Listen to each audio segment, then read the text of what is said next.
happy to. Nice. Now I got to be in best behavior. Yeah, absolutely. Well, I'll just start off with this. The objective of our discussion today is really going to revolve around understanding the identity of Russians in Russia and Eurasia and the Caucasus, all around that area. And so to start out, I would like to introduce you, Tennessee. So just tell a little bit about yourself. Who is Tennessee? Who are you? Well, I'm Tennessee Tarrant, and that's it. That's all I've got. Just kidding.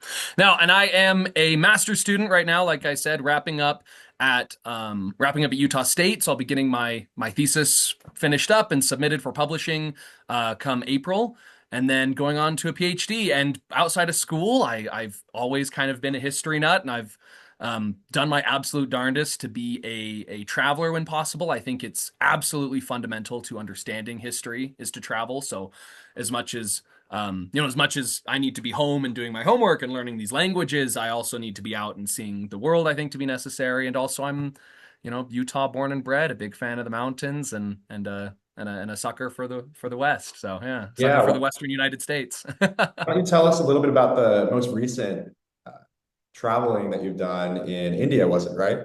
Yeah, I went to India just recently. And this was kind of a unique trip. So generally I travel alone because nobody wants to go to Iraq. And if I do go to where somebody wants to go, I'm going to like Greece or something, and I'm never doing what people want to do. So, but this time I had some friends that were going back to India from India, and they were like, "Yeah, come on, we're going to a wedding. Like, you should come attend it with us." And so I went and attended the wedding, which was a big chunk of my trip. But then the second half, the majority really, was out exploring. Out exploring these holy cities that I went to, and a couple of like the big historical cities that date back to the Islamic dynasties of India, which was an early obsession of mine when I was a little kid. I got really into like the Mughals, and I got really into kind of the Delhi Sultanate and some of these other powers back in the late Middle Ages and early modern period. So it was cool to see the place I've been studying my whole life. It was also an interesting kind of anthropological investigation because I got to see what like a fully functioning religion with multiple gods looks like, and how you can worship multiple at a time while still prioritizing the one that you favor, and what that means to your theology, which is something that I struggle to understand coming from the United States, but it helps when you need to research Rome and Greece. So anyway, that was kind of the sum of what I did there. That's fascinating. I would have really enjoyed that myself. Well, that's cool. So what first got you interested into history? I hear you say that it was an early interest of you, the Mughals and the Sultanates. What got you interested into history and how young were you?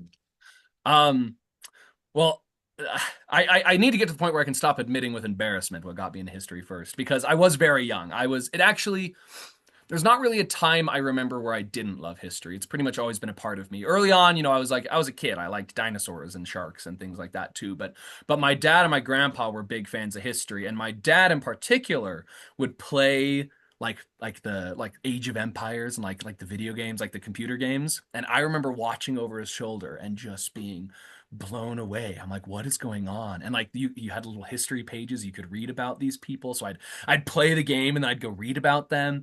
And then it would lead me down, the track from there. And I went down Wikipedia, and then YouTube then didn't really have a lot, but eventually videos, and you'd listen to weird music that your father and grandfather would find. And then eventually, here I am doing it professionally. But that was really how it all began, was running around in the backyard with toy swords and playing video games inside. So yeah. Okay, that is awesome. Uh, so I guess just to hop into like what we're talking about a little bit more, as somebody with experience in historicity, like historian, history, that background, is objectivity a goal of historians? This is a question that I hear all the time that a lot of people ask. Is it a true goal? And how does a historian approximate objectivity? Is it even possible? I think the simple answer is probably no, but what do you have to say about that? Well, and you're going to have to keep me on a short leash because I have a lot to say about this. So let me know if I go too long. Because I do actually have a lot of opinions on this, but every historian does. So my word of caution is to let you know that this is an immensely debated idea, and one that has gone through a lot of historical trends. So history, for most of history, like if we go back to Herodotus, is not meant to be objective. It's a recording of what people say. And that in a way is objectivity. You know what I mean? That you're not inventing stories, you're not coming up with it, but you're only recording what you hear. And frankly, that remained kind of like the primary way of doing history until really like the 60s. And there were other moments, the Enlightenment brought its own waves, and there were. I'm definitely oversimplifying it, but even up until the 60s, history was kind of like the reconstruction of events as we're told. Like historians tell us something, we reconstruct the events as they tell us. And if two historians disagree, then we go through the likelihood. And when we strive to get to the closest, objectivity as possible. And we're, even I don't want to discredit the older historians. They were looking for bias, they were following the similar things, but we do see a trend within the last 50 years where there's kind of that postmodern history where now you kind of start to doubt everything. And now you really are on a quest for only what is objective. So what is the critique of history? Have you got, you probably have heard it, right? Like when you're in high school, what do you say you hate history for? Do you know? Why don't you tell everyone? I know, Mike. You may not have the answer in case you like history, but if you don't like history, as I've been told 1,000 times, oh, it's never really my thing. It's boring. It's all just names and dates. That's usually what I'm told. It's all names and dates, Yeah, that was a and theme. Yeah. and that is because of our quest for objectivity. At the end of the day, all we're truly left with is names and dates and maybe some locations. But even those may not be correct, but at least there's less to sift through when we say those. And so that's where historians have really started to strive for this like pure objectivity. Now I fall into a category of historians that are, it's called narrative history. It's a theory of history where you believe that there is more that can be uncovered by the understanding that these are humans doing human things, that they aren't purely rational. And obviously every historian would agree with that sentence, but because they aren't able to prove anything beyond the very front facade, then they'll often kind of avoid this narrative question of like, well, what happened? What's the story? What's this personality like? Maybe as a question, they'll be like, ooh, they kind of get icked out. And I try to not get icked out by it. I try to really engage in that. So it's a hard question. Historians, the short answer is yes. Historians try to be objective. They do their absolute darndest. But at the end of the day, well, the evidence we're given isn't objective, and the evidence that we present isn't objective, and our own conclusions aren't objective. Because at the end of the day, I am a historian. And in the words of my current professor, your goal is to take as much of yourself out of your writing as possible, but there's always going to be a little bit. Yeah, that's fascinating. I think when I think about history, I do think of it from a narrative standpoint. I think that dates are really important. Mm-hmm. It means something. Mm-hmm. And I think that a timeline is important, but I don't ever see anyone being able to get objective with anything ever. And so I think that that is, in a way, a futile goal of historians in the modern day. But I really find the value in researching the dates and the specific events, whereas Mm-hmm. that has kind of been taken out of education. I remember in high school, for me, it was, I don't really care if you memorize dates. I just want you to memorize ideas. Mm-hmm. And for me, that's fine. But there's something to be said about the enjoyment of the narrative. It's almost like you're reading a book of history. This actually happened. And I just agree with you there. When I'm looking at Russia, I think that Russia has one of the most unique and interesting histories of any nation of people in the entire world. And I want to ask you, I know you, Tennessee, I know you're very passionate about this subject. When you look at Russia or a country like that, what are you trying to understand about it first from a historical lens? Yeah, I mean, um, my expertise is it kind of wanes by the time you get to the early modern period. So I historically have been more of an ancient historian, and recently I've become a medievalist, and so that's really where my expertise sits. That being said, my approach to understanding a modern nation is always going to come from that. Where are the roots of their experience coming from, and how do they inform who they are today? And so that's often where I'm going to approach from is who were these people as they pre-state, because Russia as a term is to me kind of it's kind of it's not useless, but it's a it's a bit arbitrary, where it's this modern state. It doesn't really describe the people who live in Russia. It doesn't really describe the government of Russia. It doesn't really describe, the culture of Russia. It describes the state. And the same thing can be said of most countries on Earth right now, with few exceptions. So my immediate instinct is to look back at origins. My immediate instinct is understand, how their relationship with their neighbors and with themselves began. And a lot of that is exploring language. So I'm not a linguist by any means, but I work with people who certainly should be considered linguists, and they are, constantly using language as kind of a vessel to investigate history and culture. And so to look at, language as an evidence of like what did Russia mean to itself and mean to the world that it was born into, and that would be the Rus, and that would be, these early Scythian, or not Scythian, but that's how my sources refer to them. But it's these early Slavic groups and tribes, even that live in Central Asia and live in Eastern Europe, that then merge with Western principalities and, frankly, with Byzantine authority, which is what I study, is the Byzantine Empire, and fuse into this early idea that becomes Russia. So that's where I would start. For the average listener, that sounds very complex. I can imagine that, but that makes sense that you would start there. I think that's a really interesting point that you make, that Russia doesn't really, what does Russia, that term, actually describe? And later, we're going to get a little bit more into the geography here and talk about how Russia can even be considered somewhat of a modern empire. I mean, you have Dagestan, you have Siberia, you have all of these areas where there's a native population. Russian is maybe not even the language spoken there by the majority. And what does Russia really mean? If you go back, then I really like what you said. You went back all the way to the Scythians, who, for the average listener, that might not ring a bell. But let's get into the discussion here about what do you think, based on your lens, what do you think that the average American misunderstands about Russia and that region broadly? That's such a good question. Because obviously, our relationship with the world is nothing but understanding, right? Because there's no way to fully comfortably understand any part of the world, while also living your own life. So I think the biggest misunderstanding that I would communicate, that I believe, I think a lot of people struggle with, is that Russia is really, based on what I've read and based on my understanding and the people I've talked to, is actually almost a mirror image of the United States in a way. They come from, a much deeper historical root, but if you're looking at this modern nation, the way they've been formed has been in a very similar way to the United States. They experience a frontier. They experience, like you said, languages and cultures that are far, far outside of their own sphere, and yet they are required to govern them and interact with them.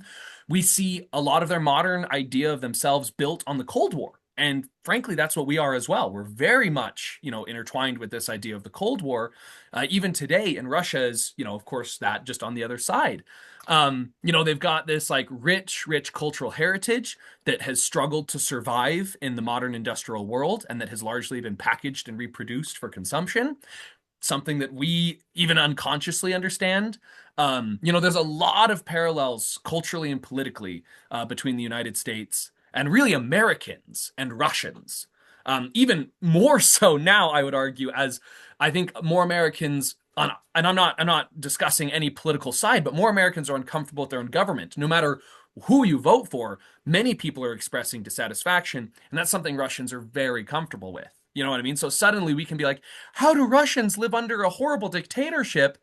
And, suddenly a ton of Americans can say, like, well, like, I understand what it is to live under a political system that may not be the same, but it is something I'm dissatisfied with. And now we have another point we can understand and relate to. So I think that's kind of our biggest misunderstanding with Russians, is they're kind of us.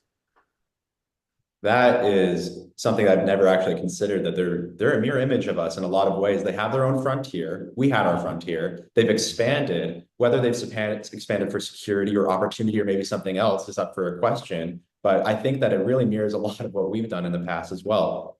And I agree with you. I think that most of my friends who are Russian, they do say things like, "Well, your government's just as corrupt as ours, but at least we just admit it. We're like out in the open." I think that's what the phraseology is. Yes.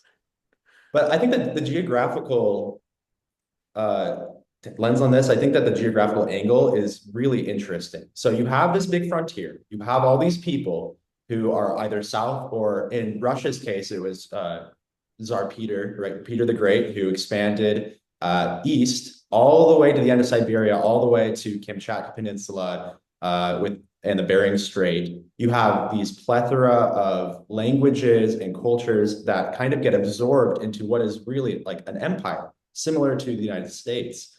How do you think that geography shapes a country's political behavior, such as the United States or Russia? I think it's almost inseparable. I think geography it both influences and informs government and politics, but also culture, which in turn influences government and politics as well. Like would the United States have developed the same if the frontier ended at the Appalachian Mountains? Arguably not. Now we're entering a sphere of speculation, but the reality is that yeah, like a huge amount of our early political efforts come from this westward migration and come from how to address it and how to deal with the problems that come with it. And Russia does too. So geography is almost impossible to look at. It's almost impossible to consider a modern state without considering the geography. So I think like some other ways that plays a factor in Russia is that it's actually it's undergoing a bit of a it goes through a bit of an isolation because of its position. It's the easternmost point and northernmost point of two continents. So it's the easternmost point of Europe and it's the northernmost point of Asia, which puts it kind of at the fringe of civilization, quote unquote. It's the edge of the inhabitable world. And I think that's going to influence its feeling with the rest of the world. And then to top it off, Russia's geography is largely flat and largely swampy, besides the Ural Mountains in the middle. And it's defined by other geographic things around it, right? It's defined by seas and it's defined by mountains and deserts, frankly, even. But because of that, being largely flat, it also is a land of migration and it's a land of conquest and it's a land that, especially in its early formations, were largely stitched together by groups that were moving back and forth. And so if that's where you're coming from, that's where you're going is kind of how I think it would turn out there. So geography is immensely important. And then today you add what oil, you add like the Yeah. immense need we have for metals that have never mattered before. Everything that goes into our little devices and what we're talking on now, has never mattered until the last 50, 60 years, and now it's very important. So I think that of course influences how a nation forms both culturally and politically as well. Yeah, and I think those are decisions. I think that those are decisions that will always be influenced by geography when it comes to a nation, the governing body of a nation. And Russia is very unique. It is the largest by land area. And in the past, it's given it notable comparable advantages, I'd say. But I guess the question that I have for you now is, do you think that Russia's vast size makes it more vulnerable? A lot of geopolitical strategists nowadays will talk about how Russia is very vulnerable to the European plain, where there's essentially a massive plain between the Ural Mountains and the Pyrenees in Spain and France, and how they feel vulnerable at that angle. Would you say that they feel vulnerable given their geography? And would you say that even east of the Urals, that they feel vulnerable on that side as well? Essentially, Mhm. does their size make them more vulnerable or does it give them more advantage? Uh, how often do you play board games? How I often play do a you lot of sit board down? games. Yeah. So like like Risk, when you try to take Asia, and it doesn't matter if you're really losing and you don't have the most soldiers and you're not in a good position, everybody's looking at you anyway. You know what I mean? I think it's a very similar thing. I think that's a microcosm. That's a silly microcosm, but it's the similar mentality that people struggle with today. I've got a globe right here next to me, so I'm now looking at it. But if I look at this globe and I'm an alien, what's the first thing that's going to catch my attention? Maybe the massive green thing at the top, and this globe's a little old, so it says Soviet Union on it. So it's even bigger. And so you've got this huge thing. It's the first thing you spot, and I think that is a vulnerability. And I think that it's a nation that goes from the Pacific to Atlantic, which we are too. But we're in a much smaller continent. They come from the Pacific to the Atlantic, from Asia to Europe. Like that's an incredible reach. So it comes with responsibility. It comes with, I think, a similar thing that the United States, back in the Cold War, back to that conversation, kind of like how we dealt with once you put your tendrils out, you have to deal with it, right? If you have bases in Iceland and Turkey, you need to deal with that. You can't just let it sit there. And Russia has that built into its sense of self. And because, and perhaps even worse, or maybe not worse, but even more important, because they have had such a huge reaching presence for so long, this land isn't even something that it's comfortable to kind of let govern itself in a way. You know what I mean? It's like it's if it was a recently acquired uh, part of property, you'd be more comfortable with the local government kind of running itself. You'd be more comfortable with it existing on the edge. Like there's not as much national prestige tied into this region. But because Russia's had all this for so long, if China was like, Kamchatka's ours, that whole speaking of risk, right? That whole little eastern part out there, we're just gonna gobble it up. And Russia wasn't incapable of defending itself. That's not and this is outrageous to say, that this would even happen, but that's not just a loss of resources or ports. That's a loss of national prestige. Those are Russians. That's not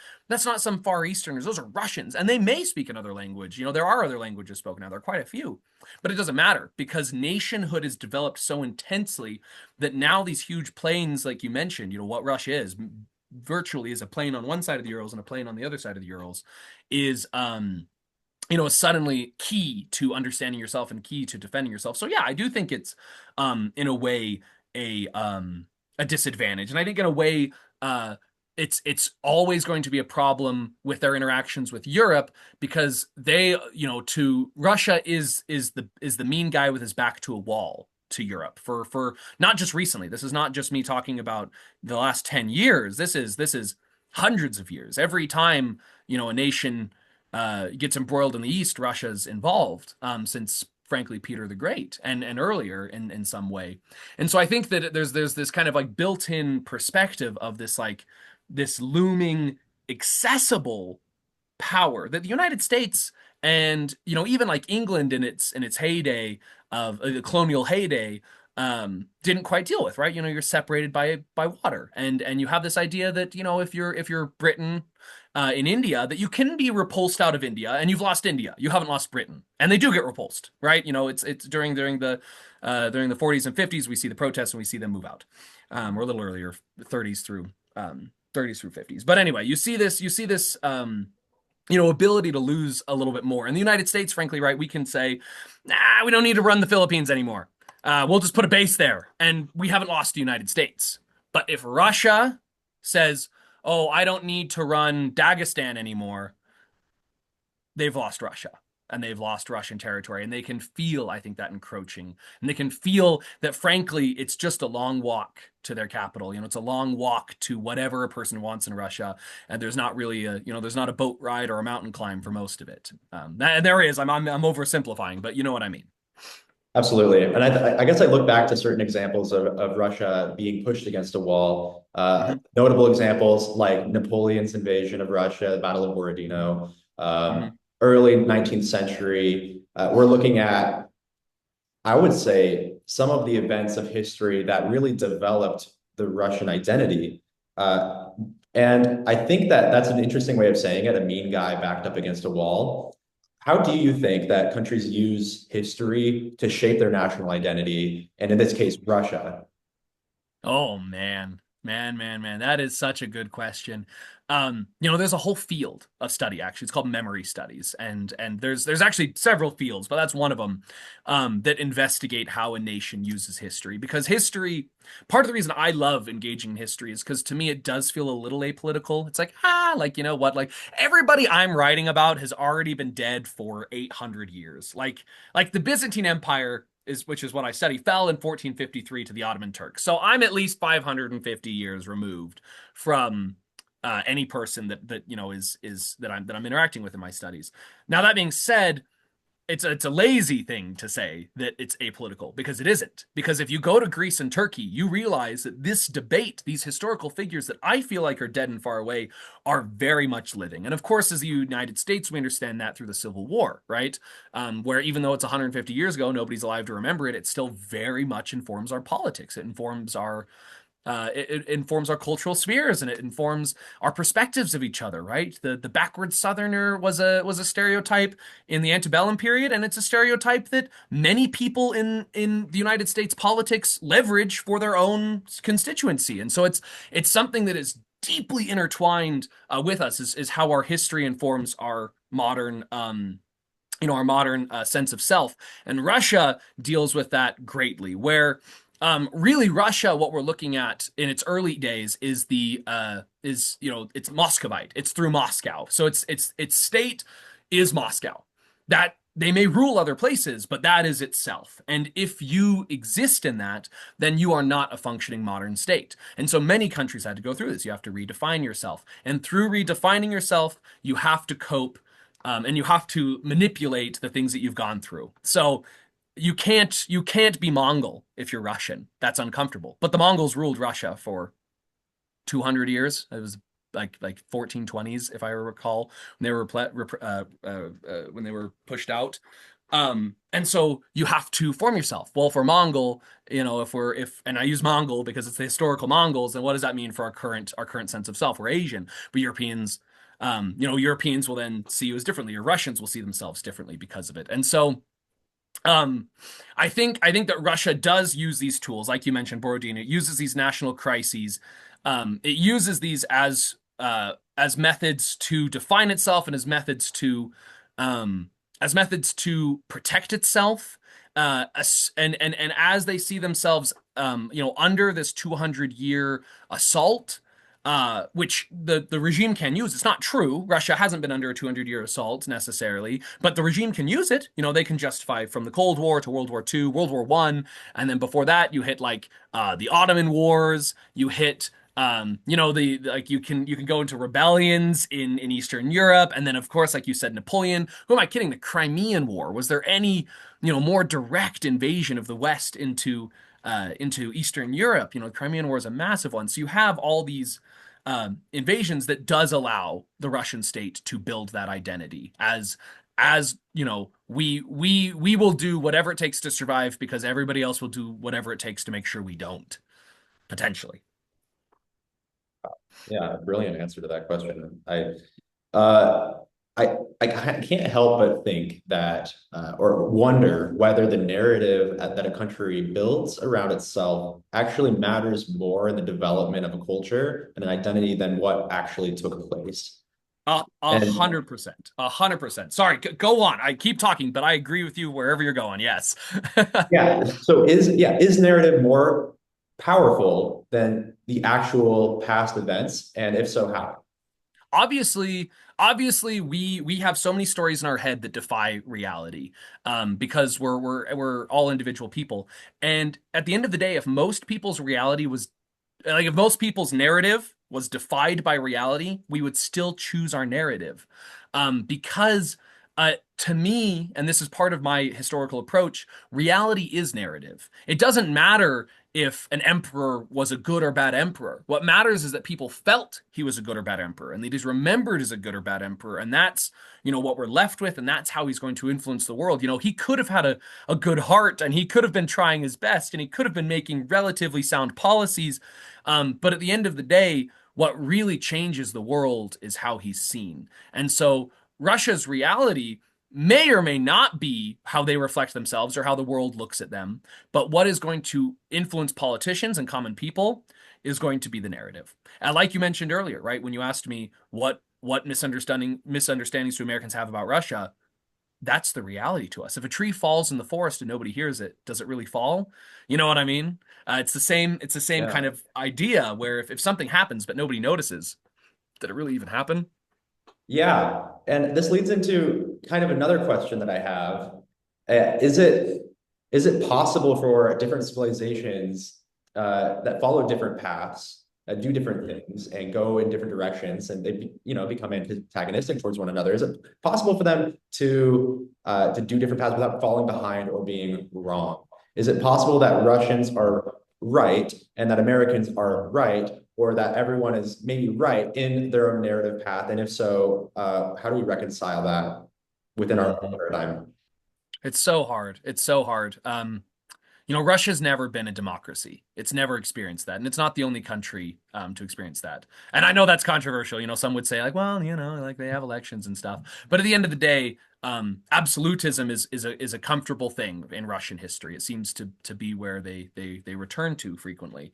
And the United States is the opposite. We've never had autocracy. We have maybe oligarchy to some people, but we've never had the true sense of pure